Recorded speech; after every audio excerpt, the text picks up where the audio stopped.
Pedindo a proteção divina, dando por aberta mais uma sessão ordinária na Câmara Legislativa do Distrito Federal. Como a falta de quórum é visível, nós vamos dar 10 minutos, combinado aqui com o nobre deputado, nos ajudando o secretário de trabalhos, deputado Chico Vigilante, e daqui a 10 minutos, quando tiver quórum para começar os debates, então o deputado Chico Vigilante prossegue com a sessão ordinária. Então está suspensa por 10 minutos.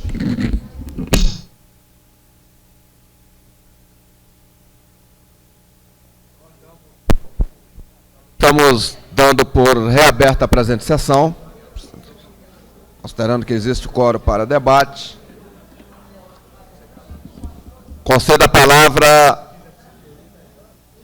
no comunicado de líderes à nobre deputada Eliana Pedrosa. Deputado Augusto Carvalho. Vossa Excelência disporá de até 5 minutos. Senhor presidente, senhoras e senhores deputados, na tarde de hoje, senhor presidente, teremos a apreciação do veto do senhor governador a projeto de nossa autoria, aprovado em 2 turnos aqui por essa casa, que trata da constituição do cadastro eletrônico dos estudantes do Distrito Federal. Eu tenho dito, senhor presidente, que o sistema de transporte público do Distrito Federal, o sistema de transporte coletivo, não merece a capital da República. Não merece porque tem uma frota envelhecida e sucateada, na sua maioria, abusiva nas tarifas cobradas à população e abusiva também no trato com segmento expressivo da nossa sociedade, que são os estudantes, que recorrem a esse transporte através do passe estudantil.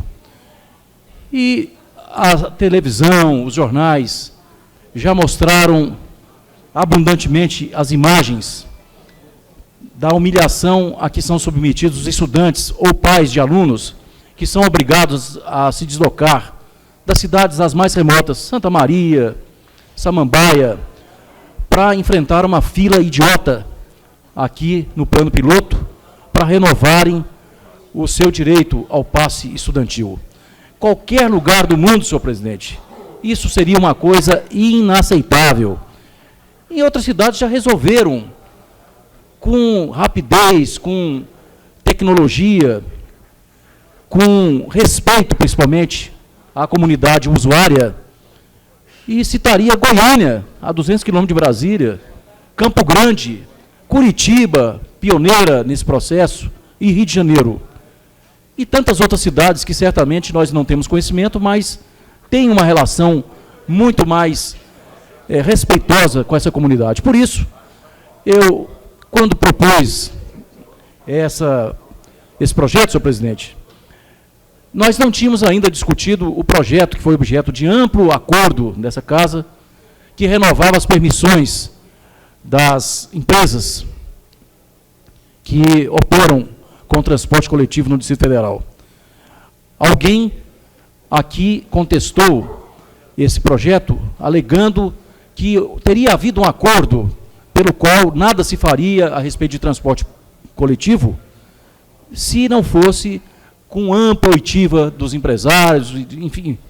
Eu quero dizer, senhor presidente, que esse projeto, quando foi feito, foi elaborado quase que a 4 mãos, com a equipe do então secretário de Transportes, Dr. Geraldo Maciel, que elogiou por diversas vezes a nossa propositura, não vendo, então, falecendo de consistência o argumento daqueles que entendem que não teria havido uma consulta, não teria havido, nós estaríamos impondo ao governo um tratamento ou uma decisão e que estaria havendo uma invasão de competência do Legislativo sobre o Executivo. Eu quero dizer, senhor presidente, que uma vez estabelecido esse cadastro, aliás, a deputada Euridice Brito pode muito bem confirmar nossas palavras, a Secretaria de Educação já fez esse cadastro do conjunto dos milhares de estudantes do Distrito Federal, da rede pública, um cadastro que demorou um tempo a fazer, mas já está feito, ao que eu tenho informação, segundo nos falou a própria secretária Maristela, quando, em audiência com ela, discutindo esse projeto, ela nos falou da sua intenção de fazer esse cadastro. E o cadastro já está pronto.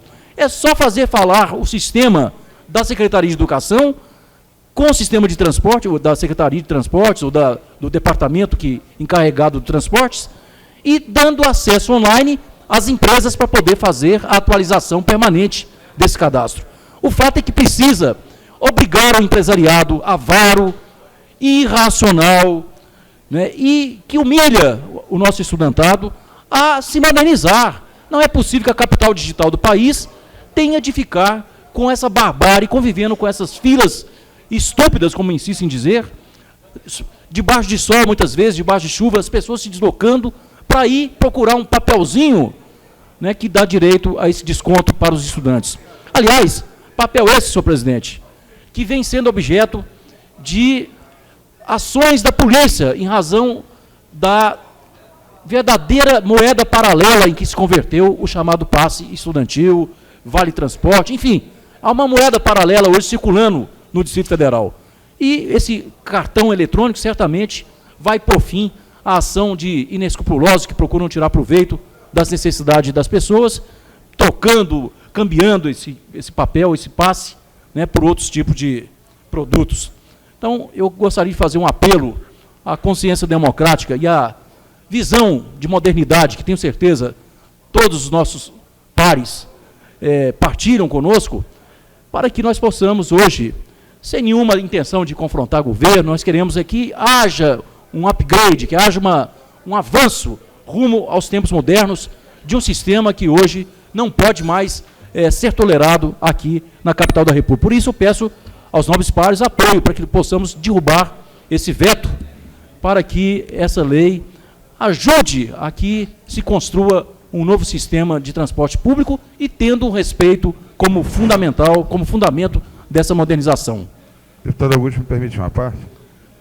Com a vênia do nobre presidente Chico Vigilante, mais um minuto para a gente. Infelizmente não é permitida a parte no comunicado de líderes. Pela ordem. Conceda a palavra à senhora deputada Arlete Sampaio.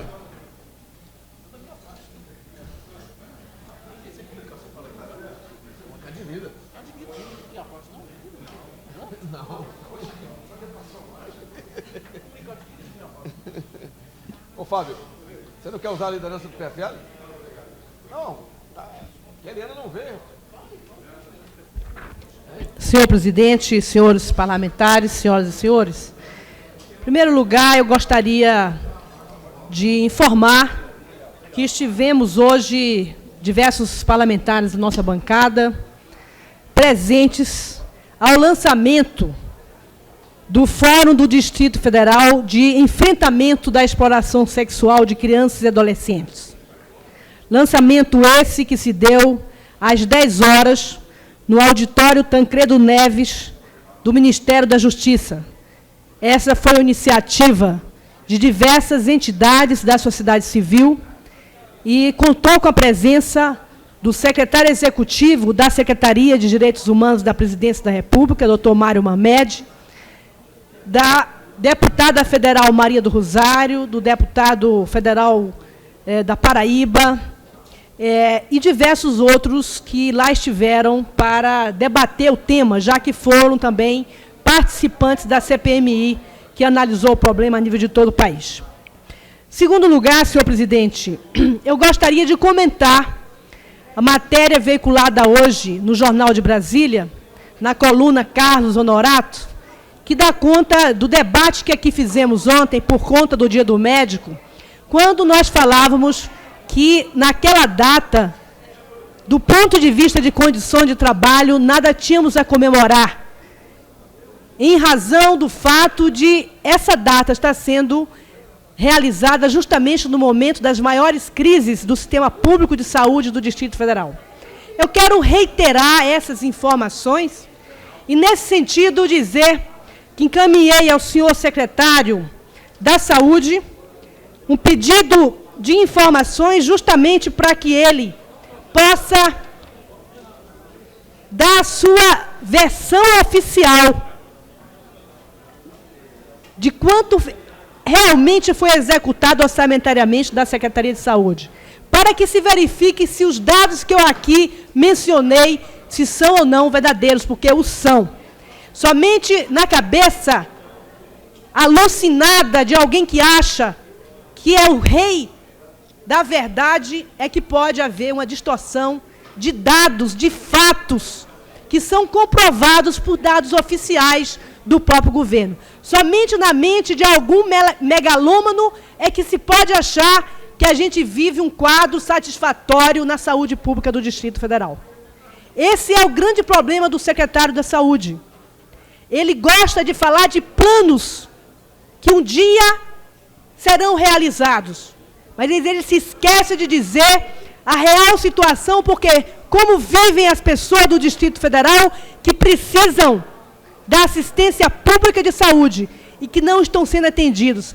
Basta qualquer um parlamentar aqui postar-se à frente do hospital de base e verificar o calvário de pessoas que querem ser atendidas e não são, que são enfiadas numa Kombi para terem atendimento no hospital do Paranoá.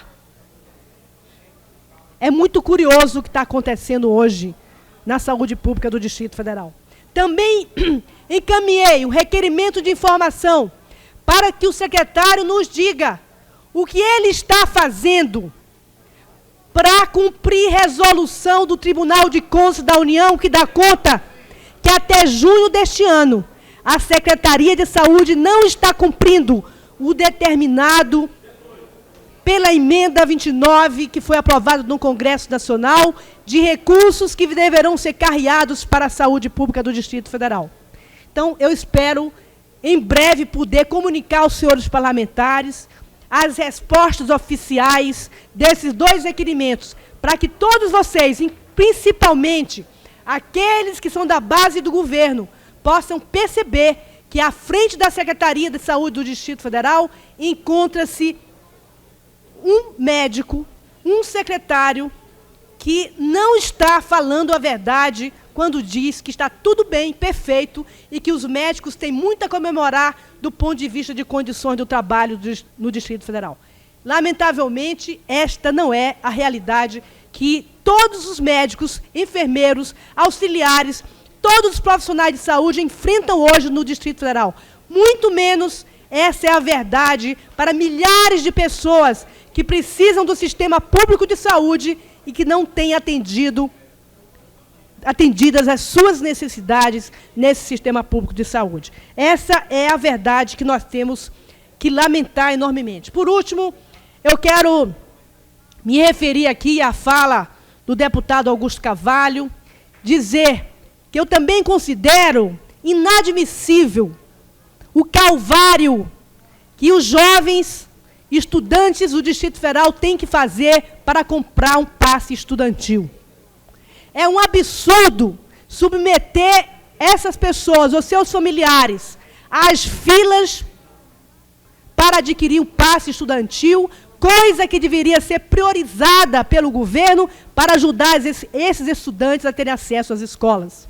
Portanto, é louvável o seu projeto e nós acreditamos que é necessário que o governo viabilize imediatamente a solução para que todos os jovens estudantes possam adquirir com facilidade e de maneira descentralizada os seus passos estudantis. Muito obrigada.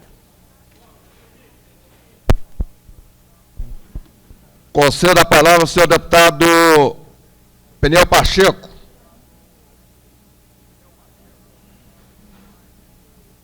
Deputado Odilon Aires.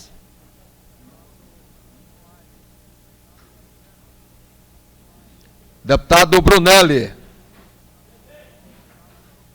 Com a palavra o deputado Brunelli, no comunicado de liderança do PP.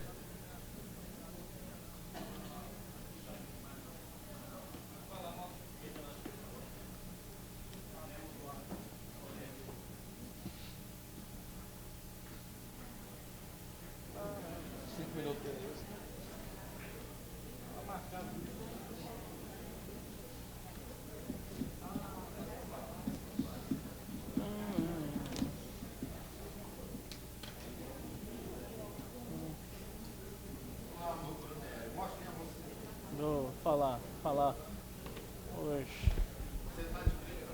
Obrigado. Nobres pares, imprensa, funcionários da casa. É com enorme satisfação que venho hoje à tribuna relatar o sucesso das negociações envolvendo a Câmara Legislativa e o Ministério Público do Trabalho e o Governo do Distrito Federal, que resultou na garantia dos 3.500 empregos originários da SAB, TCB, Codeplan e SEASA. Tudo começou quando as lideranças desses servidores foram até o meu gabinete, aflitas, receosas, porquanto uma ação do Ministério Público do Trabalho contra os atos do governo do Distrito Federal ameaçavam seus empregos e, por consequência, a sobrevivência financeira de pelo menos 10.000 pessoas.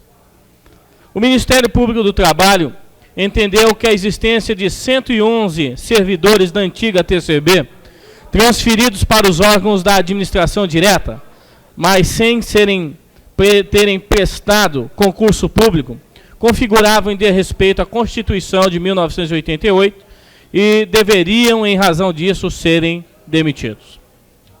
Ocorre que, na forma como estava redigida a ação, não apenas os servidores não concursados seriam demitidos, mas todos aqueles oriundos da SAB, da TCB, SEASA e Codeplan, no total de 3.500 cargos.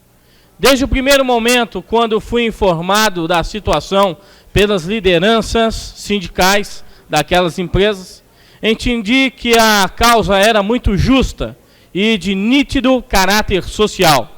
Compreendi que os servidores daquelas empresas, algumas privatizadas, como é o caso da SAB, não poderiam ser jogados à própria sorte.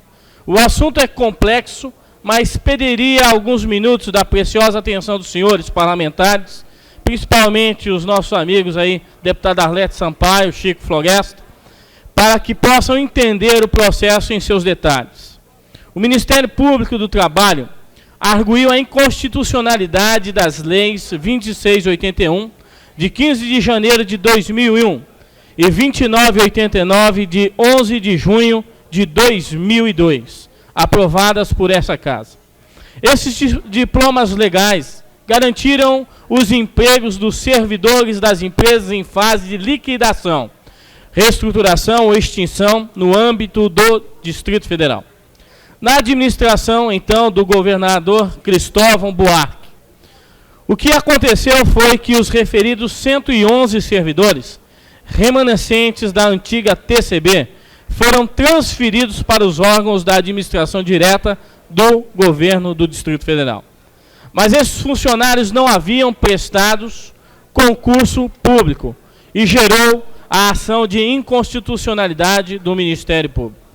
Os servidores das referidas empresas, a partir da ação movida pelo Ministério Público do Trabalho, trouxe enormes seguranças a todos, ameaçando os empregados de pessoas que detêm 20, 25 e até 30 anos de serviço público. Depois de 1 ano e 3 meses de árduas negociações, foi possível chegar a um entendimento. O acordo foi estabelecido neste dia 14 de outubro, perante o governo do Distrito Federal, Ministério Público do Trabalho e os representantes legais destas empresas, em especial da TCB. O acordo será agora, e já está homologado pela Justiça do Trabalho. Então, por esse acordo, foi possível a garantia de 3.500 empregos que estavam sob júdice. Ao mesmo tempo, o GDF se comprometeu a encaminhar à Câmara Legislativa, dentro de 120 dias, novas normas disciplinando toda esta questão. E o mais importante, que o Ministério Público desistiu da ação contra os empregados da TCB, SEASA, Codeplan e SAB. Senhoras e senhores, nobres pares, gostaria de deixar aqui registrado, em primeiro lugar, o meu reconhecimento e agradecimento ao governador Joaquim Roriz, que teve a sensibilidade e o espírito público para abrir o diálogo com as autoridades constituídas de outros poderes, evitando assim a radicalização do processo, garantindo os empregos a estes servidores. Não poderia deixar aqui também de agradecer uma pessoa-chave nesta negociação, o secretário de governo Benjamin Roriz, personagem ímpar nesta situação que nós tivemos um processo de garantia nesse sentido.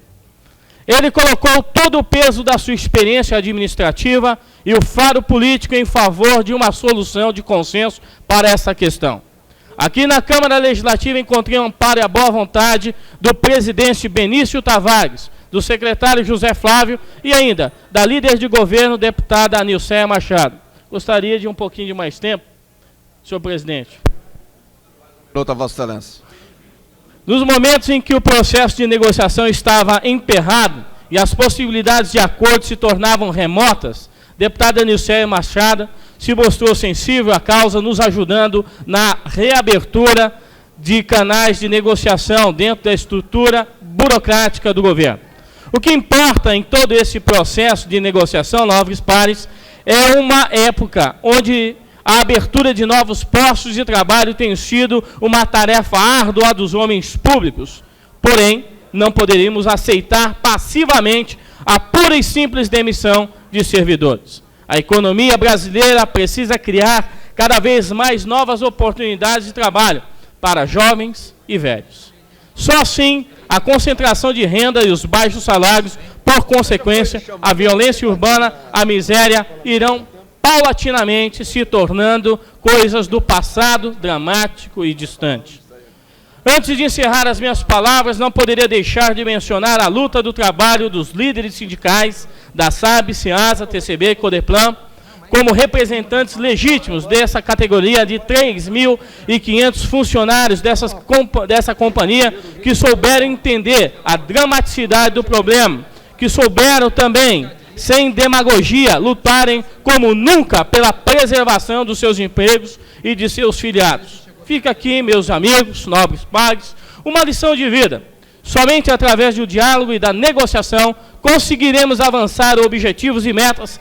A causa, como já disse, era justa. Então, sob essa proteção de Deus que nos iluminou a todos nós, nesse desgastante processo de negociação, foi possível encontrar uma solução justa e legal. Certamente, todos nós estamos prontos para novas batalhas, sempre na busca do bem-estar deste sofrido, mas bravo povo de nossa cidade e de grande realidade no nosso país.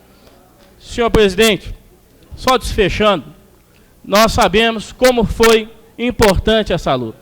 Quando nós fizemos aquele primeiro discurso a esse lugar, vimos pessoas realmente, como foi mencionado no nosso discurso, que abriram a porta para nos ajudar. Mas também vimos algumas, infelizmente, pessoas ímpares que tentaram trazer uma solução buscando a si uma questão eleitoral para 2006. Mas a questão de 2006, com certeza, estará passando nessa casa, para que nós possamos promover o que sempre foi promovido nessa casa, a justiça social e o trabalho. Concedo a palavra ao deputado Peniel Pacheco, que falará representando a liderança do PSB. Em seguida, a deputada Anilcéia Machado, como última líder inscrita nesse processo, esse período de comunicação de liderança.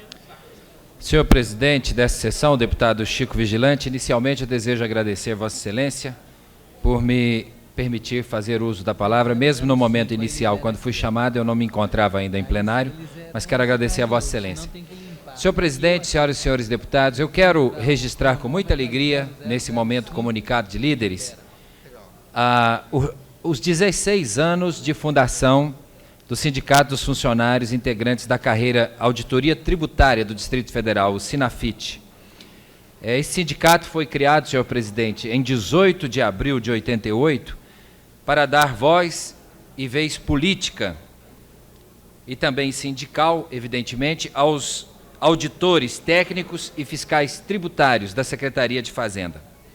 Nesses 16 anos de existência, foram realizadas diversas gestões administrativas, iniciada em 88 com a auditora Nilde Rossal. E hoje em dia, a direção do sindicato está sendo exercida pelo auditor aposentado Antônio Mendes Patriota. E eu gostaria, senhor presidente, de registrar que nesse interregno entre a primeira eleição e a atual diretoria, o Sinafit colecionou muitas lutas e grandes vitórias em termos de campanhas salariais, de defesas judiciais e administrativas de seus associados, de formulação e aprovação de diversos planos de cargos e salários, da proposição de ações e projetos por melhores condições de trabalho e valorização profissional, e de encontros e reuniões de congraçamento e confraternização da categoria. Vale ressaltar ainda, senhor presidente, que a carreira Auditoria Tributária é a grande responsável pela arrecadação e fiscalização do ICMS, do ISS, do IPTU e do IPVA, dentre outros. Esse trabalho da carreira Auditoria Tributária gera, portanto, os recursos financeiros utilizados no pagamento de boa parte dos custeios e dos investimentos do governo do Distrito Federal, tais como pagamento funcional, construção de escolas, hospitais, estradas, viadutos e vias urbanas, além de moradias e, enfim, toda uma imensa gama de ações, trabalhos e projetos constantes do orçamento do Distrito Federal. Nesse mesmo instante, senhor presidente, nós assistimos a carreira auditoria tributária dos auditores técnicos e fiscais na linha de frente em defesa dos interesses econômicos e fiscais do Distrito Federal contra a política antifederativa do Estado de São Paulo. Luta essa conduzida com muita tenacidade pelo auditor tributário Eduardo Alves de Almeida Neto, respondendo pela Secretaria da Fazenda no Distrito Federal. É por tudo isso, senhor presidente, e muito mais, que certamente o tempo não nos permitiria, que nós registramos com satisfação a comemoração dos 16 anos de fundação do Sinafit, fato que se deu na última segunda-feira e que, portanto, cabe aqui o nosso registro de felicitações a todos os auditores tributários do Distrito Federal, fiscais, enfim, todos aqueles que compõem essa carreira, a nossa palavra de felicitações por esses 16 anos de luta. Era o que eu tinha a dizer. Muito obrigado, senhor presidente. Convido para fazer uso da palavra a deputada Anicea Machado, pela liderança do governo. Antes, convido todos os deputados que ainda estão nos seus gabinetes a virem a plenário, que teremos votações nominais em seguida.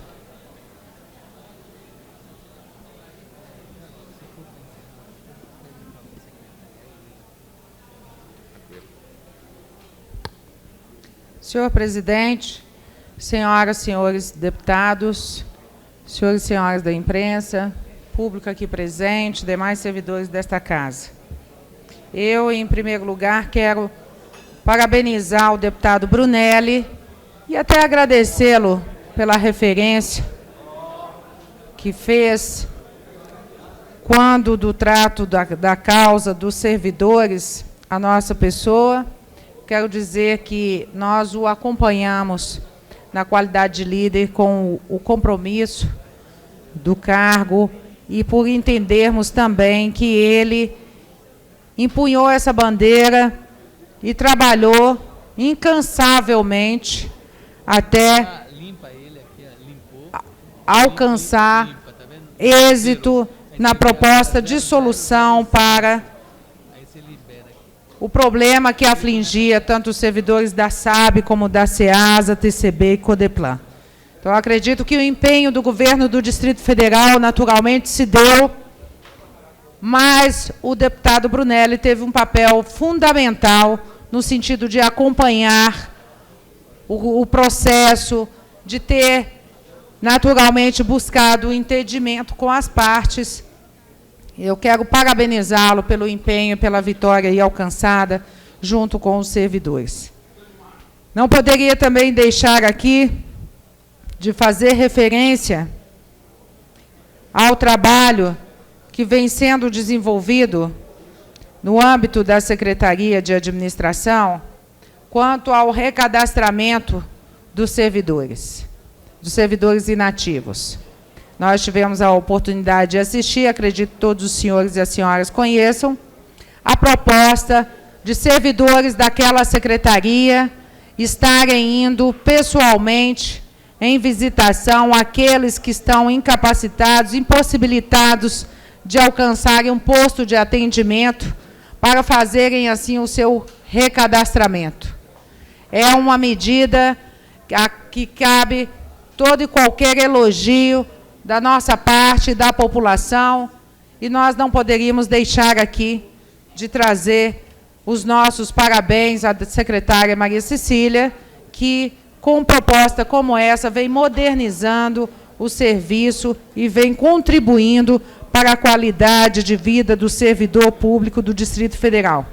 E é nesse sentido, senhor presidente, que eu quero mencionar a indicação que nós apresentamos ontem a esta casa, ao governador do Distrito Federal, solicitando que haja que as ações voltadas para a valorização dos servidores públicos sejam implementadas e que realmente nós tenhamos a implantação de um plano de saúde para os servidores da administração direta e indireta, bem como todo um programa de valorização dos servidores.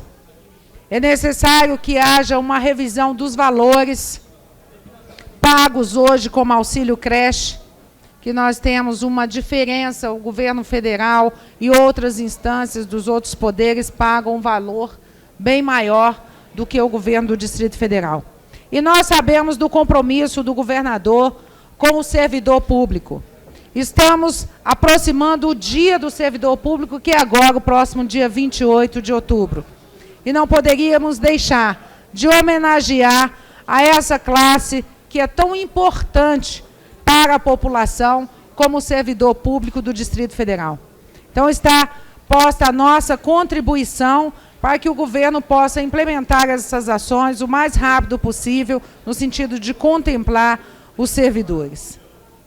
E, por fim, senhor deputado, eu quero agradecer a todos que colaboraram para que a nossa lei possa ser realmente implementada no âmbito das escolas do Distrito Federal, que, a princípio, parece ser um procedimento muito simples, mas que não trará nenhum custo adicional ao governo, haja vista que o próprio Corpo de Bombeiros já dispõe de pessoal qualificado para que promova um treinamento dos servidores e dos professores na área de primeiros socorros. Como ontem a deputada Arlete teve a oportunidade de mencionar, e ela é uma profissional da área de saúde, como médica, reconhece a relevância deste projeto. Às vezes uma criança tem um ferimento, tem alguma crise, um estado febril, e o professor, o servidor, não sabe como tratar aquela questão de imediato, até que chegue o pai, que chegue um socorro, naturalmente, com a capacidade para fazer um atendimento clínico e médico. Então, essa noção de primeiros socorros, todos os servidores e professores têm que ter. Às vezes, uma criança que tem uma crise epilética, às vezes, uma criança que tem qualquer problema, um estado febril e que tem que ser contido, e a pessoa não sabe se qualquer tipo de analgésico pode ser dado, às vezes nem pergunta se a criança tem algum processo alérgico ou não, enfim, é um projeto que nós entendemos ser de grande valia, de grande contribuição para as crianças das escolas públicas do Distrito Federal, bem como enriquecedor também para os professores e servidores da Secretaria. Quero agradecer a atenção de Vossa Excelência, senhor presidente, e dizer desde já que a bancada governista estará empenhada, sob a nossa liderança, pela manutenção do veto que consta da pauta como item número 1. Muito obrigado, senhor presidente. Encerrado a comunicação de lideranças, nós vamos completar o tempo agora com comunicado de parlamentares. Em seguida, entraremos no processo de votação. Antes, devo alertar a todos os deputados e um pedido que está sendo feito, inclusive, pelo chefe da nossa assessoria da mesa, o Paulinho, de que os deputados encaminhem os 4 projetos de interesse de cada um para que seja inserido na pauta para aprovação até 15 de dezembro. Eles precisam fechar a pauta e estão no aguardo de que os deputados encaminhem os projetos de acordo com o acertado lá na liderança. Com a palavra a senhora deputada Eliana Pedrosa. Senhora deputada Evelise Long. Questão de ordem, senhor presidente. Senhor deputado Augusto Carvalho. Questão de ordem, deputado Chico Floresta. Senhor presidente, eu anuncio aqui que me retiro agora do plenário em função de recomendações médicas. Acabo de tirar a pressão e foi recomendado que eu faça um repouso de 24 horas. Só para Vossa comunicar. Excelência estará, a partir desse momento, resguardado pelo devido atestado médico. Senhor Deputado, presidente, pela ordem. Concedo a palavra pela ordem ao deputado Peniel Pacheco. Eu só queria cumprimentar os estudantes que estão nas galerias agora aqui da Câmara, aguardando a votação do veto ao projeto do passe estudantil, e parabenizá-los por essa luta e dizer que esta casa hoje tem a responsabilidade de dar resposta a esse projeto que vai facilitar a concessão dos passes estudantis. Portanto, parabéns aos estudantes aqui presentes, ao deputado Augusto Carvalho, pela sua brilhante luta. Concedo a palavra ao senhor deputado José Edmar. Senhora deputada Arlete Sampaio. Você quer falar? Deputada Arlete Sampaio.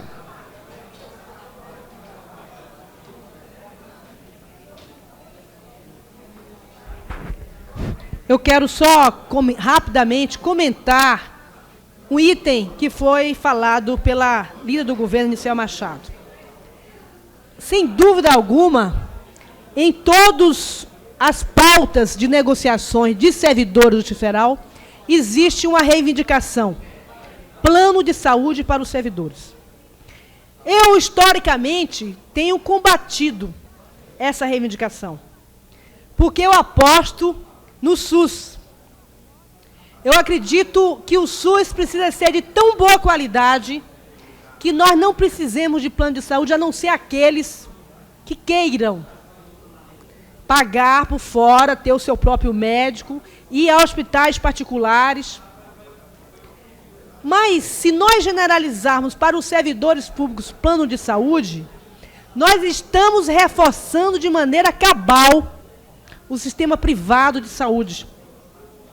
E estamos abrindo mão de buscar a qualidade do SUS para que todos os trabalhadores, incluindo os do serviço público, possam ser atendidos.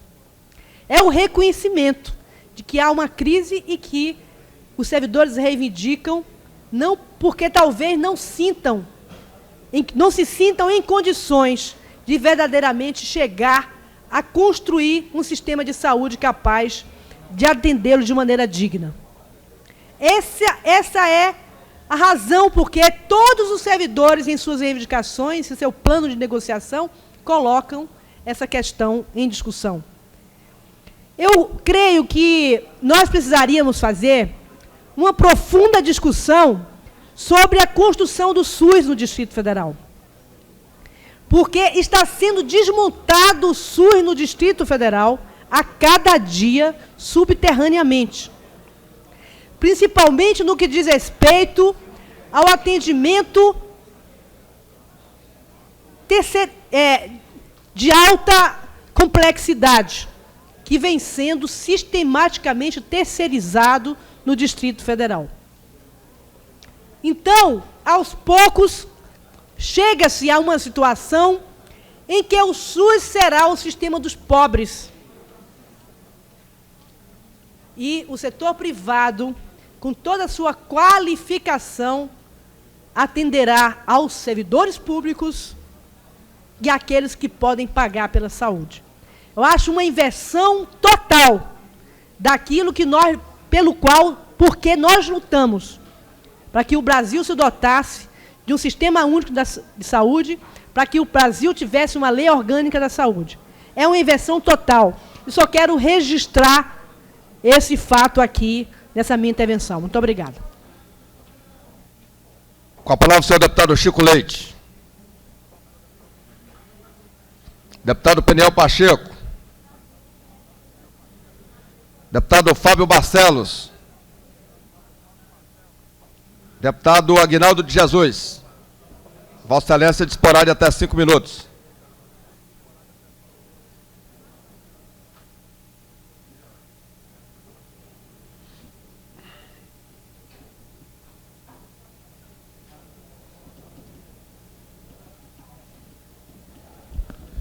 Senhor presidente, senhoras e senhores deputados, galeria aqui presente, ontem eu ia fazer uso, inclusive, da palavra, mas não foi possível, mas eu ouvi atentamente o discurso do deputado Peniel, que é na qual eu gostaria de falar também sobre a reportagem que saiu domingo sobre as igrejas.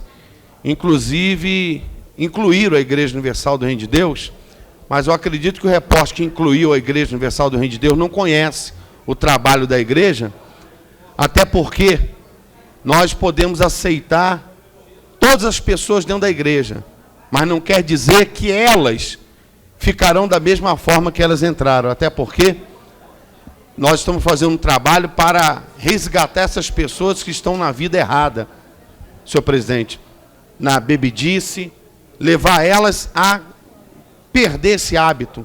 Aqueles que estão na prostituição, aqueles que são homossexuais, trabalhamos para que essas pessoas se libertem, se convertam ao Senhor Jesus e tenham uma vida normal, como diz a palavra de Deus, homem e mulher.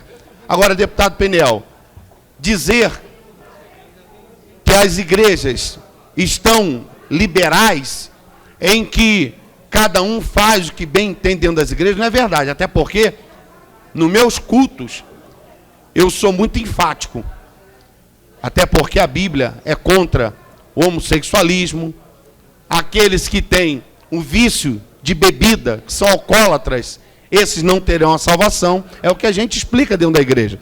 Agora, se a pessoa vai deixar de beber, se ela vai deixar de ser homossexual ou não, é problema dela, e não vamos impor isso a ninguém.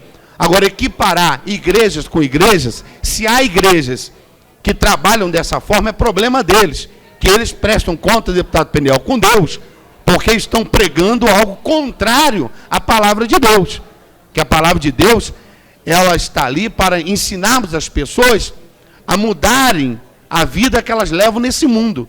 Se é para elas levar aquela vida errada para dentro da igreja e permanecer dentro da igreja de uma forma errada, então para que a igreja? É melhor fechar a igreja. Até porque os padrões da igreja é moralizar a humanidade e não aceitar que a imoralidade possam adentrar as igrejas. Então eu não aceitei aquela matéria, fiquei muito chateado com aquele tipo de matéria, foi uma matéria tendenciosa, foi uma matéria para tentar denigrir a imagem da igreja, e aqueles que estão agindo de uma forma errada, coloque a barba de molho, porque se estão ensinando coisas erradas dentro das suas igrejas para os seus membros, eles vão prestar conta com Deus. E espero que aqueles que fazem essas matérias tendenciosas contra as igrejas, então, abra o olho, porque a luta, deputado Peniel, não é contra mim, nem contra Vossa Excelência, nem contra os evangélicos, porque eu estou ali obedecendo a palavra de Deus e seguindo a um Deus que é supremo. E aqueles que quiserem ser contra, que prestem conta com esse Deus. Muito obrigado, senhor presidente. Com a palavra, o senhor deputado Jorge Cauê. Deputado Odilon Aires. Deputado Brunelli.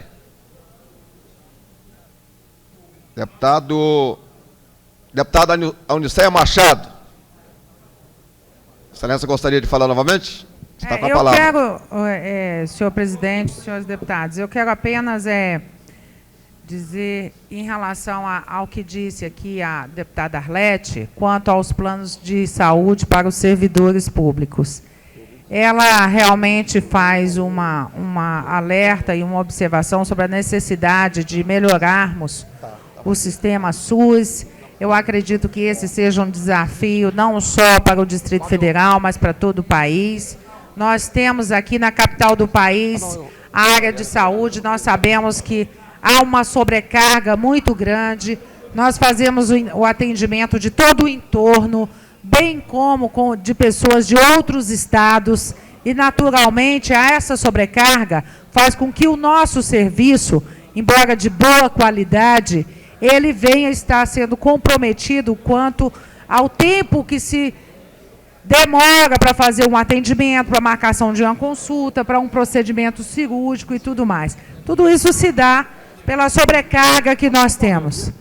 E, naturalmente, o governo federal já implementou, já vem cuidando dessa parte da saúde dos servidores por meio de planos de saúde, que, naturalmente, cada um faz opção, como é o nosso caso aqui na Câmara Legislativa. Quem não quiser aderir ao plano de saúde não tem necessariamente que fazer adesão. E nós entendemos, a Câmara Legislativa tem, a Câmara Federal tem, os outros poderes têm. O governo federal, todos que trabalham na área federal, nos ministérios, também têm. E não é justo que os servidores do governo do Distrito Federal estejam privados deste atendimento, desta possibilidade de atendimento. Então, o que nós estamos pedindo ao senhor governador é que haja uma medida no sentido de estabelecer uma condição para que os servidores do governo do Distrito Federal tenham também a oportunidade de pleitear um outro tipo de atendimento de acordo com a sua vontade. Então, é essa a nossa proposta. Nós entendemos que a adesão é voluntária, deva ser voluntária e é voluntária em todos os casos em que acontece, e nós estaremos aí trabalhando nesse sentido, claro, não fazendo com que traga algum prejuízo para a rede pública. A rede pública é uma prioridade do governo do Distrito Federal, tem dado mostras disso. Nós estamos aí, foi tão debatido nesta casa, e nós queremos aqui fazer um registro do trabalho positivo feito pela Secretaria de Saúde do Distrito Federal, na pessoa do secretário Bernardino, bem como de toda a equipe, no combate à hantavirose, que nós discutimos aqui amplamente.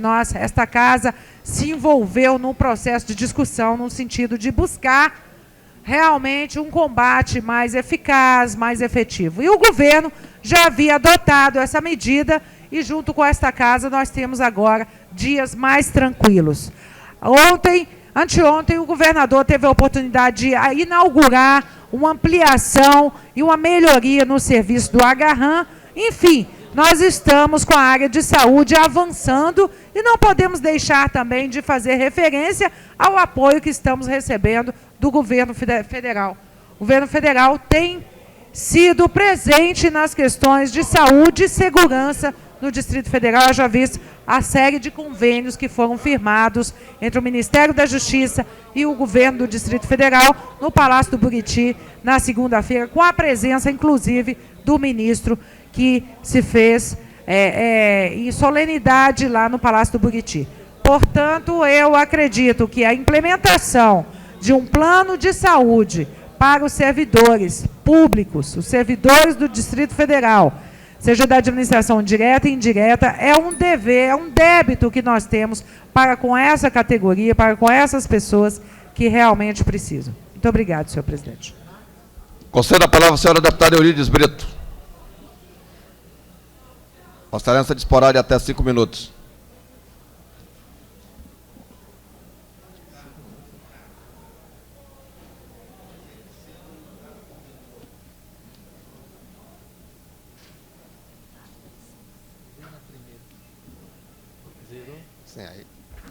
Senhor presidente, senhoras deputadas, senhores deputados, 3 breves abordagens. A primeira delas diz respeito a projeto de lei apresentado pelo deputado Augusto Carvalho sobre a questão da carteira estudantil. Vivemos, como todos nós sabemos, plena era tecnológica. Coincidentemente, o Correio Brasiliense traz hoje, como matéria de capa do seu caderno Cidades, uma reportagem mostrando o alcance da tecnologia, mostrando inclusive que câmera instalada no último andar da Câmara permite fotografar, registrar pessoas até a torre de televisão. Era uma coisa que que deve dar margem a uma ampla discussão dentro daquele conceito da privacidade de que deve gozar todo cidadão versus os avanços tecnológicos e segurança. É uma coisa que deve provocar desta casa um grande... Mas eu trago à colação este assunto para dizer que, e até não surpreender a minha líder, mas para afirmar que na questão da carteira estudantil, eu não posso deixar de acompanhar o projeto do deputado Augusto Carvalho. Até porque não há como, em plena era tecnológica, você continuar usando métodos da Idade da Pedra, ainda submeter a tudo isso que já foi dito aqui, os estudantes, as pessoas, aquelas terríveis filas.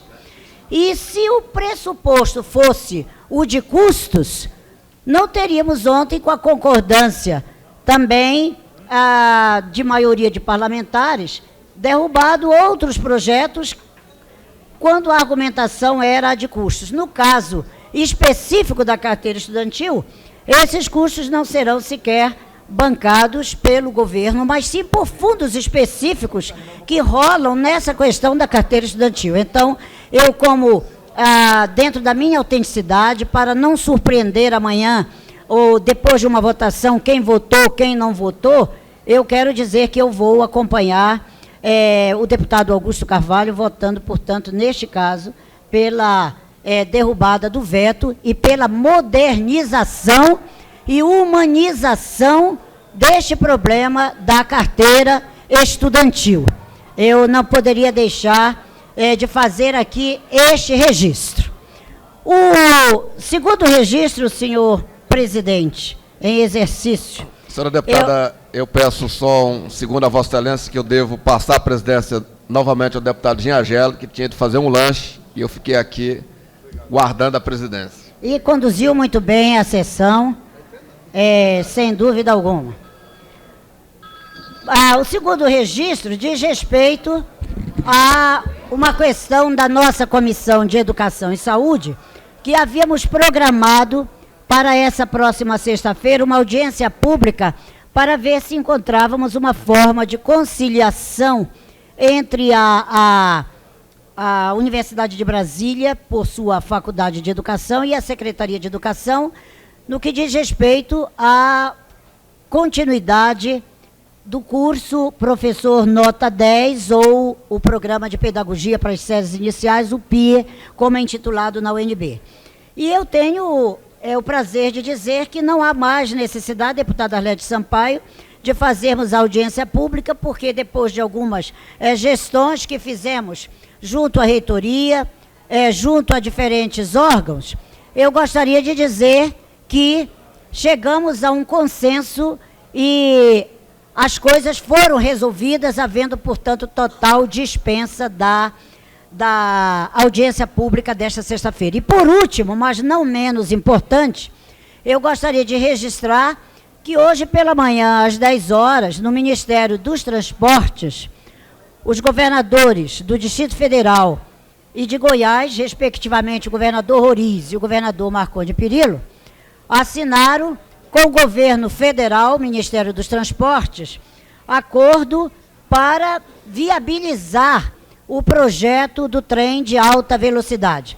Como o deputado Augusto Carvalho e eu fomos representantes desta Casa Legislativa no mês de janeiro, numa viagem à Europa para tratar exatamente, estudarmos a questão do trem de alta velocidade, àquela altura, e o deputado Augusto aqui presente pode testemunhar isso, nós mesmos tínhamos embarcado de Brasília dentro de um clima de que seria impossível uma participação do governo federal no projeto do trem de alta velocidade. E então o registro hoje é para dizer da nossa alegria de ver que já se assina, então, um acordo com o Ministério dos Transportes, Eu acho que isso é pensar grande no momento em que nós estamos só dependendo agora de acertar a data, o deputado Augusto Carvalho e eu, para lançarmos os anais do seminário que aqui realizamos no primeiro semestre, depois de termos regressado daquela viagem, trazendo aqui vários convidados do Poder Público Federal, do Governo de Goiás, do Governo do Distrito Federal, e creio que a publicação que lançaremos esses dias desses anais também contribuirão muito da Universidade de Brasília, quer dizer, a academia esteve aqui, Universidade de Goiás, Universidade de Brasília, contribuirá também muito para, não mais o estudo desse tema, mas para dirimir, talvez, algumas dúvidas que pessoas ainda tenham sobre a importância do trem de alta velocidade para o desenvolvimento desta região centro-oeste. Então, resumindo, os nossos três registros eram estes.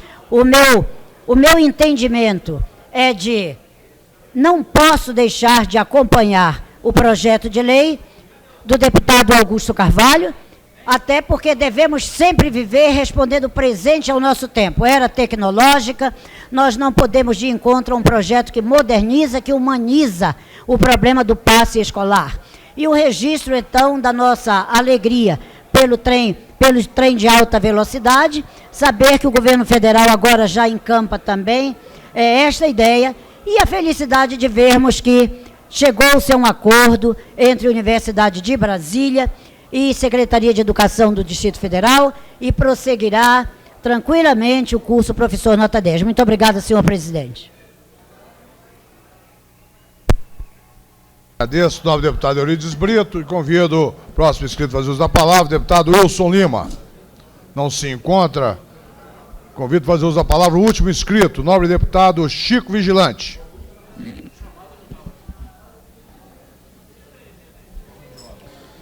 Senhor presidente, senhoras e senhores deputados, eu tenho acompanhado o deputado Arlete Sampaio nos últimos 3 dias, com muita atenção, uma série de reportagens corajosas publicadas pelo Correio Brasiliense. Matérias do jornalista Rodolfo Lago. Sei que naquele trabalho de pesquisa houve a participação de 2 jornalistas brilhantes dessa cidade também, o Eumano e o Leonardo, que mostra um pouco dos purões da ditadura no nosso país, que mostra a brutalidade com que o jornalista Vladimir Herzog foi assassinado, antes humilhado. É importante que o Correio Brasiliense esteja trazendo essas matérias, especialmente para a nossa juventude, que muitas vezes não sabe o que aconteceu nesse país há pouco mais de 20 anos atrás. Como, por exemplo, o assassinato do estudante Honestino Guimarães, que desapareceram com ele, que estava lutando por liberdade, estava lutando por democracia, estava lutando por um país diferente. Portanto, é muito importante que o Correio Brasiliense esteja trazendo essas matérias, e devo louvar aqui e aplaudir a posição do presidente Lula como comandante máximo das Forças Armadas Brasileiras, quando o comandante, o porta-voz do Exército, tentou e distribuiu uma nota no domingo que relativizava essa situação, e que o presidente Lula ontem coloca a situação do jeito que ela é e determina efetivamente que aconteça, que o Exército Brasileiro assuma uma posição de que o problema houve. E que não podemos, deputado Fábio Barcelos, esconder. Eu, particularmente, tenho o maior respeito pelas Forças Armadas brasileiras. Agora, a gente não sustenta as Forças Armadas para fazer terrorismo. A gente não sustenta as Forças Armadas para fazer coisas ilegais. As Forças Armadas precisam continuar sendo as guardiãs da Constituição e da legalidade. Portanto, eu não posso aceitar a maneira com que eles tinham se pronunciado. E devo aqui aplaudir a decisão do Correio Brasiliense, do deputado Eurídice Brito, de estar trazendo a público, da população saber efetivamente o que aconteceu nesse país. O jornalista Vladimir Herzog, que foi brutalmente assassinado, ainda na flor da idade, poderia ter contribuído e ainda está contribuindo com o engrandecimento desse país. Afinal das contas, esse é um país também que precisa aprender a respeitar os mais velhos e as mais velhas. O exemplo do que acontece na China, aonde as pessoas mais vividas transmitem exatamente a sua experiência para os mais novos. E aí, daí que vem o respeito pelas pessoas mais vividas. Infelizmente, o nosso país tem um problema sério de não querer respeitar aqueles que já viveram mais tempo, que aprenderam mais e que têm mais para transmitir para a gente. Portanto, eu não poderia deixar em branco essa contribuição de um veículo da nossa cidade, um jornal da importância do Correio Brasiliense, e é bom que se diga que não são matérias revanchistas. Está errado quem acha que é revanche, não tem revanche nenhuma, é história. E a história tem que ser contada. Portanto, o Correio Brasiliense está de parabéns por estar contando essa história, que é fundamental para todos nós, especialmente para a juventude. É o tipo de país que nós não queremos. É o tipo de episódio que não pode voltar a acontecer novamente na nossa nação. Aquela foto envergonha a nação. Aquela foto humilha a nação. Aquela foto é como que fosse um soco no estômago de cada um de nós. Portanto, a gente não pode, não deve aceitar, em hipótese nenhuma, passivamente, o que aconteceu. E o Correio Brasiliense está de parabéns, deputado Vigão, por estar trazendo à baila. Sei do compromisso que Vossa Excelência tem com a democracia também. Tenho certeza que Vossa Excelência irá repercutir nos seus programas, na sua emissora, porque é um episódio que a nação inteira tem que sempre estar rememorando para não permitir que volte a acontecer novamente. Eu quero, ao concluir, senhor presidente, dizer que eu também tenho um compromisso e vou votar aqui pela derrubada do veto da lei do deputado Augusto Carvalho no que tange ao passe dos estudantes. As empresas de transporte do Distrito Federal precisam começar a respeitar as pessoas. E a gente sabe do calvário que é adquirir o chamado passe estudantil. É um erro considerar todos os estudantes como que fossem pessoas capazes de fazer trapace. E é isso, na verdade, o que está estampado nessa atual metodologia de revenda dos passes. O que é uma atitude realmente criminosa. Uma atitude inaceitável, e por isso nós vamos votar pela derrubada do veto. Muito obrigado, senhor presidente.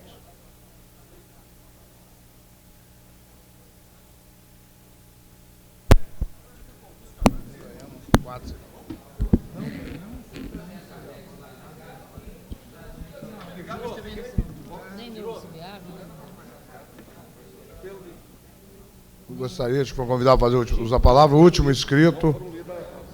Tá. O último inscrito, deputado Augusto Carvalho. Senhor presidente, eu não poderia também deixar de, nessa tribuna, fazer um elogio ao jornalista Rodolfo Lago e seus companheiros do Correio Brasiliense, pelo belo trabalho de resgate histórico que esse jornal, nos últimos dias, vem fazendo sobre fatos tenebrosos que ocorreram na história desse país recentemente.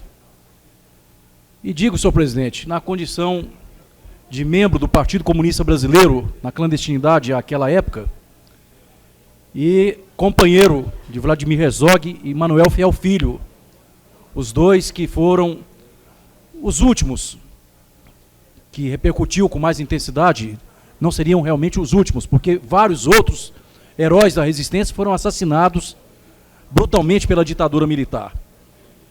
E, em nome do nosso partido, hoje PPS, nós temos de dizer do grande equívoco que foi cometido quando o Ministério da Defesa emitiu uma nota absolutamente contraditória aos fatos narrados pelos jornalistas do Correio Brasiliense, como se nada tivesse acontecido de ilegalidade, como se a ruptura da ordem constitucional do país não tivesse sido feita por uma quartelada que envergonhou a nação perante os olhos de toda a humanidade. E nesse momento, senhor presidente, em que nós vemos o Chile, que teve também um processo doloroso de massacre cometido contra patriotas que defendiam a ordem legal naquele país, que leva a julgamento, e só não prosseguiu esse julgamento do ex-ditador Pinochet em razão de uma enfermidade que foi agora comprovada de acordo com os laudos médicos. Mas na própria Argentina, também um país irmão, de triste memória também, que teve seu processo de violência cometida contra as organizações que lutavam pelos direitos humanos. Naquele país, senhor presidente, apesar dos processos de anistia, anistias unilaterais, quase impostas, quando os ditadores de plantão arrancavam compromissos de uma sociedade ainda dominada, aterrorizada, compromissos de se anistiar mutuamente as duas partes, os que combatiam aqueles que usurparam o direito dos governantes eleitos legitimamente pelo povo e aqueles que tentavam resgatar a legalidade democrática. Por isso, senhor presidente, eu quero dizer que nós estamos no limiar de estamos numa encruzilhada em que o país tem de se afirmar enquanto vocacionado para a democracia e se vocacionado efetivamente para a radicalidade democrática, senhor presidente. Nós temos de ter a maturidade de ver este passado, porque, afinal de contas, crimes contra a vida, tortura, são crimes imprescritíveis.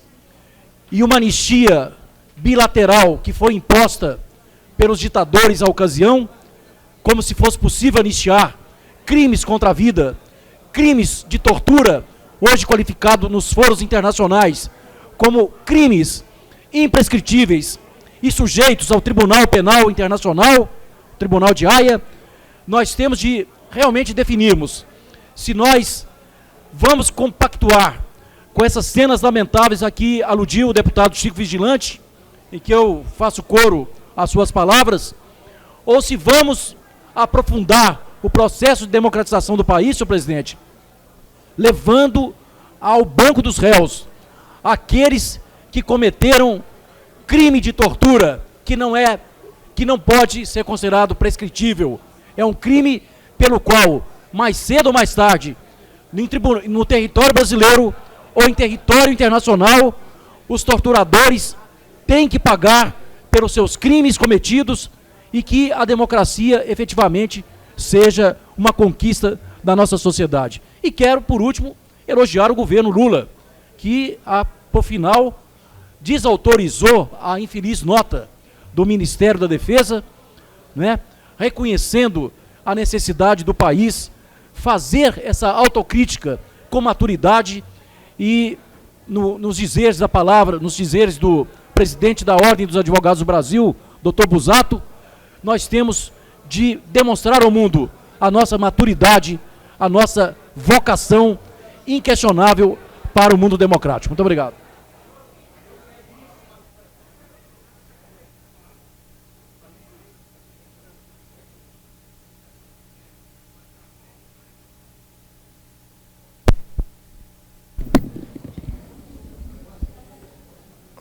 Questão de ordem, o deputado Peniel Pacheco.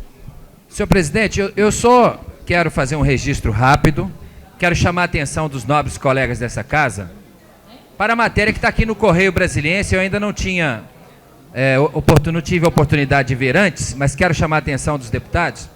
A senhora administradora do Lago Sul está criando lhamas nas suas chácaras.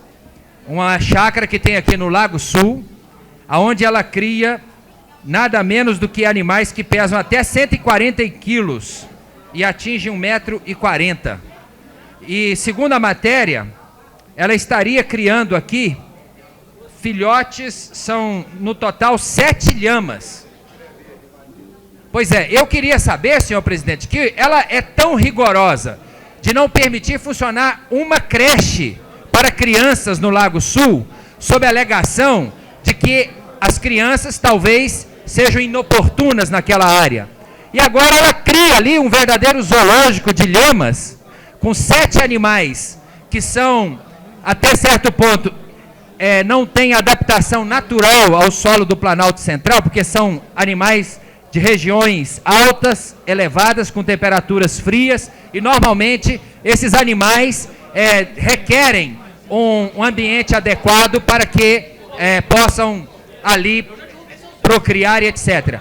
E são animais que, segundo eu entendo, podem estimular a proliferação de insetos, como moscas e outros insetos, como carrapatos, obrigado, deputado Chico Vigilante, que são indesejáveis, inclusive podendo criar, até quem sabe, a presença e a proliferação de uma determinada praga desses insetos. Eu queria pedir, portanto, aos nobres deputados que nós pedíssemos a vigilância, as zoonoses, para fazer uma inspeção nesse local, a fim de saber se esses animais estão sendo tratados adequadamente, se o ambiente de uma chácara no Lago Sul é adequado para a criação desses animais, e mais do que isso, se os moradores se manifestaram no sentido de permitir que ali se crie esse tipo de animal absolutamente inusitado para o Planalto Central.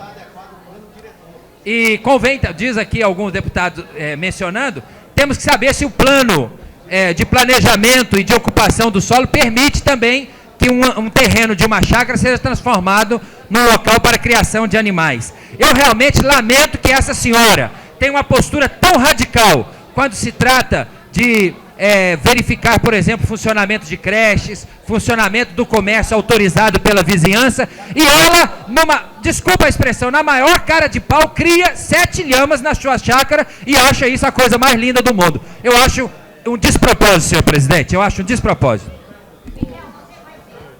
Questão de ordem, senhor presidente. Questão de ordem, nobre deputado Augusto Carvalho. Senhor presidente, está na ordem do dia, em primeiro lugar, a apreciação do veto que diz respeito ao passe eletrônico estudantil. Solicito a Vossa Excelência, em razão da baixa presença dos parlamentares no plenário, que possa fazer a verificação do quórum, para sabermos se apreciaremos ou não esse veto. Diga quantos tem, Paulinho? Tem 15? A assessoria da mesa me informa que tem 15 parlamentares em plenário.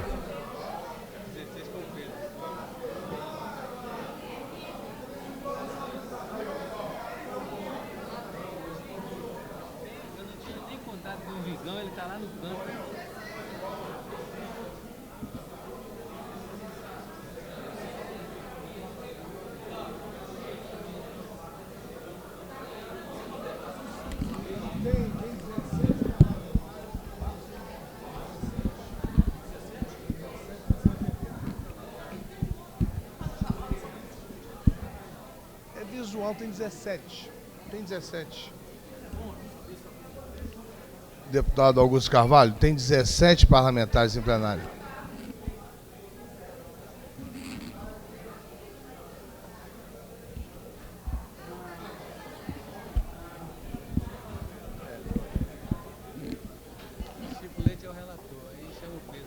Convido o nobre deputado, primeiro secretário dessa casa, deputado Paulo Tadeu, nos ajude secretariando os trabalhos e que, por favor, faça a leitura do expediente sobre a mesa. Quando ele se dirige, mesmo vou ler o expediente.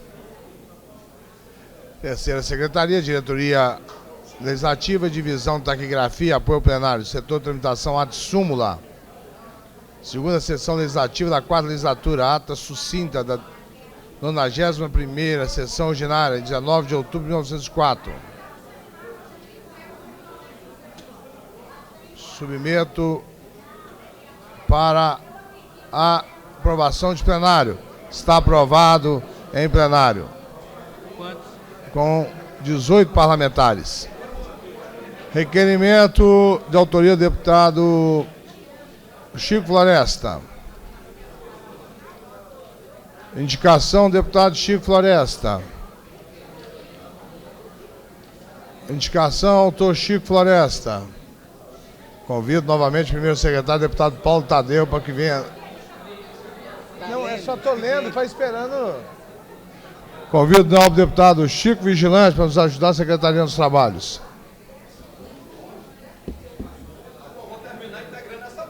Eu estou te falando.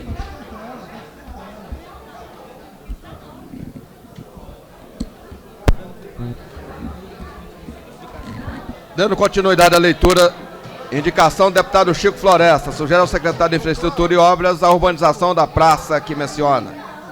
Indicação do deputado Chico Floresta. Indicação do deputado Chico Floresta. Indicação do deputado Chico Floresta. Indicação do deputado Chico Floresta. Indicação do deputado Chico Floresta. Indicação do deputado Chico Floresta.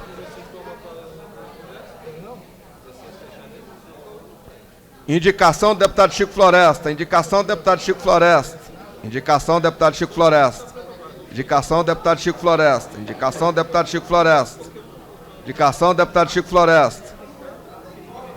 Indicação do deputado Chico Floresta. Indicação do deputado Chico Floresta.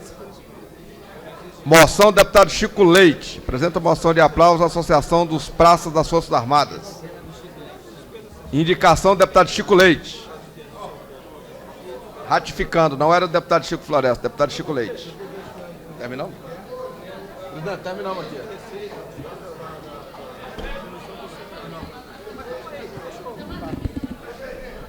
Tem 16 deputados aí, chama para votar, vamos embora. Acabamos de fazer a leitura do expediente sobre a mesa. Peço ao nobre deputado Chico Vigilante que leia o item número 1 da ordem do dia. Item número 1. Item número 1. A apreciação do veto total ao projeto de lei número 355 de 2003, de autoria do deputado Augusto Carvalho, que cria o cadastro central informatizado dos estudantes do Distrito Federal e dá outras providências. Peço ao novo deputado Chico Leite que faça a leitura do relatório.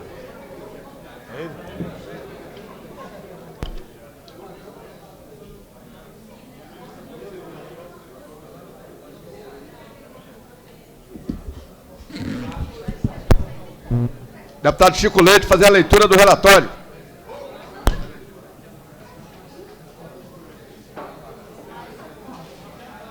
Pode.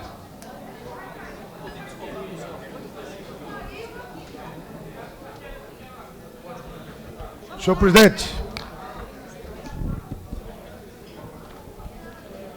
O relatório, deputada. Senhor presidente, com a permissão de Vossa Excelência. Vossa Excelência está autorizado a fazer de forma verbal o relatório pela Comissão de Constituição e Justiça da Câmara Legislativa do Distrito Federal, nobre deputado, professor Chico Leite. Senhor presidente, primeiro queria me desculpar pelo atraso, já que estava tanto eu como a nobre deputada Érica Cocai na posse do Sindicato Nacional dos Trabalhadores da Embrapa, no Simpart, senhor presidente. Senhor presidente, trata-se de veto total ao projeto de lei número 355/2003, que, aspas, cria o cadastro central informatizado dos estudantes do Distrito Federal e dá outras providências. O senhor governador vetou, senhor presidente, sob o argumento, aspas, de que, embora louvável a intenção do legislador, a proposta em questão, no que respeita aos seus aspectos jurídicos, não merece prosperar, porquanto esbarra impedimento constitucional relacionado à origem, ao dispor sobre matéria cuja iniciativa legislativa somente compete ao chefe do executivo local, fecha aspas. Segundo o senhor governador, senhor presidente, há afronta ao princípio da separação de poderes. Aduz ainda, senhor governador, presidente, que aspas, não se pode olvidar que o egrégio Tribunal de Contas do Distrito Federal vem negando validade de atos praticados sob a égide de leis aprovadas em desacordo com o aludido dispositivo da nossa lei orgânica, sob a alegação de vício formal insuperável. São essas, senhor presidente, as informações que nós entendemos necessárias para a apreciação do veto em tela. Agradeço ao nobre deputado, professor Chico Leite. Senhor presidente, e submeto para discussão o relatório. Uma questão de ordem, senhor presidente. Questão de ordem, antes, porém, deputado Augusto Carvalho. Eu sei que há um clima de extrema cordialidade aqui nessa casa, senhor presidente, e nós devemos prezar pela continuidade da existência desse clima. Mas eu gostaria de fazer um apelo a Vossa Excelência, no sentido de que nós mantivéssemos a cabine de votação indevassável. Nós estamos votando secretamente, e aí eu pediria que não tivesse nenhum deputado às portas da cabine para que preservasse o sigilo da consciência do voto de cada parlamentar. Então, muitas vezes, quando tem acordo para derrubar um veto, é normal, e a casa tem acompanhado sistematicamente, o deputado que pega a cédula para o outro, tudo bem, isso quando há acordo, mas esse é um momento fundamental em que um projeto dessa magnitude, que interessa aos estudantes de Brasília inteira, não venha a ser qualquer deputado constrangido pelo olho comprido de algum colega que queira, mais ou menos, sugerir uma votação talvez diferente da consciência do colega.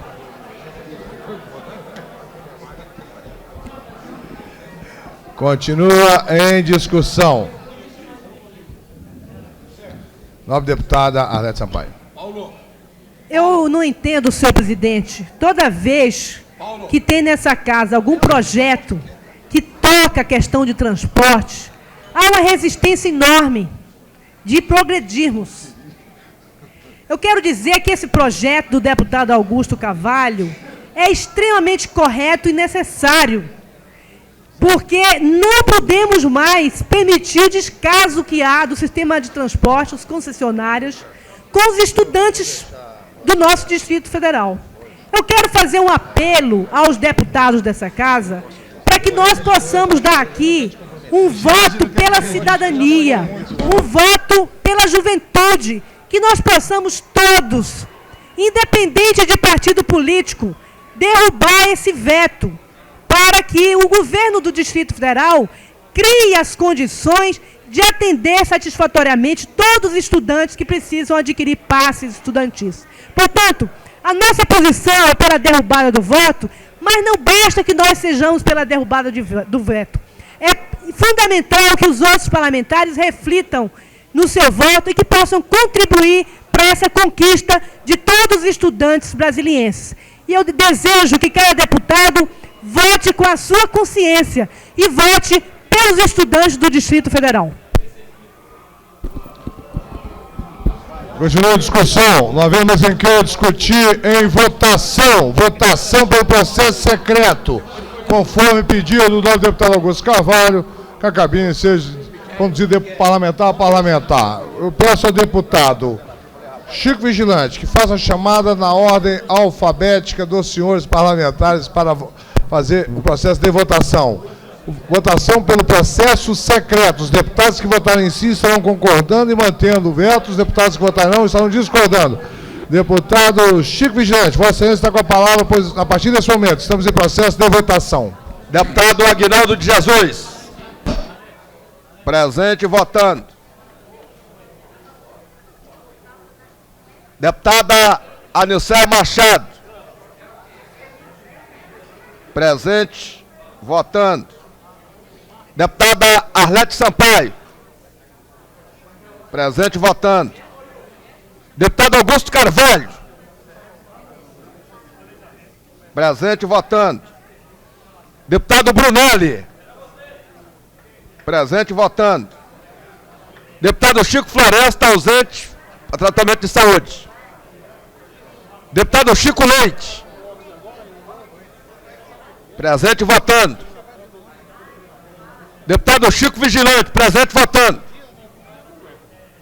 Deputada Eliana Pedrosa. Presente, votando. Deputada Érica Cocai. Presente, votando. Deputado Eurides Brito. Presente, votando. Deputado Expedito Machado. Expedito Bandeira. Presente, votando. Deputado Fábio Barcelos. Presente, votando.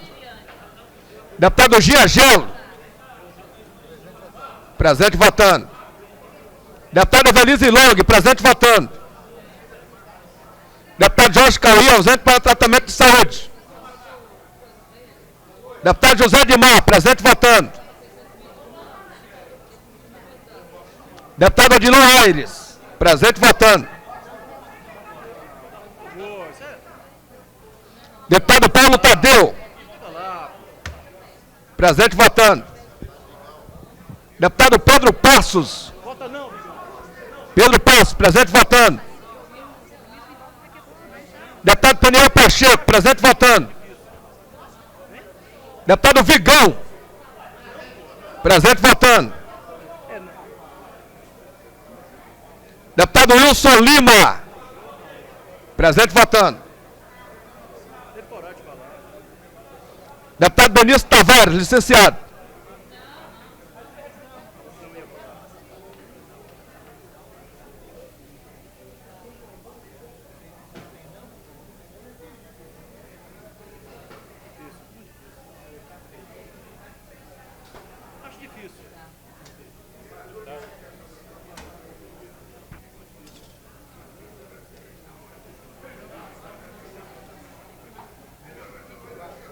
Perdemos.